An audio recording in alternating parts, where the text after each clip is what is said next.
Hello everybody, and once again welcome back to Financeable YouTube channel. Today in this video I'm going to show you how you can log into Bank of America credit card, so make sure you follow my step till the end. First thing first, I assume that you have already opened any of the internet browser, and now you need to search for the Bank of America credit card login in Google.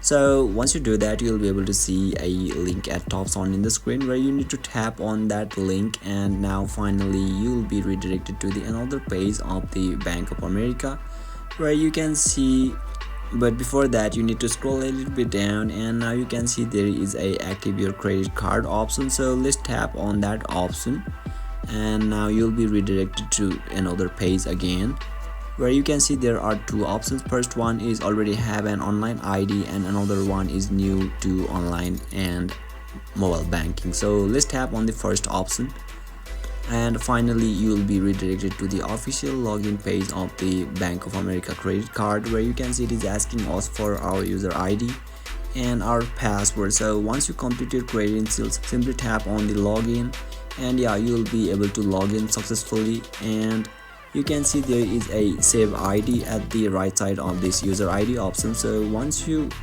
toggle this one, then what it basically means is your user ID gonna be saved in this browser successfully or in this device. So, and yeah, by chance if you have forgotten your user ID or your password, then simply tap on the forgot ID/password shown in the screen, and you need to complete fewer formalities, and once you verify yourself you'll be able to log in successfully. So basically this is how you can log into Bank of America credit card.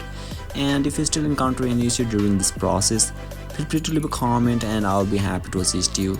If you found this video helpful, please give it a thumbs up, and if you are new to this channel, make sure to hit the subscribe button and set the bell icon to on so that you can stay updated with our latest content. Thank you for watching, and I'll see you next time.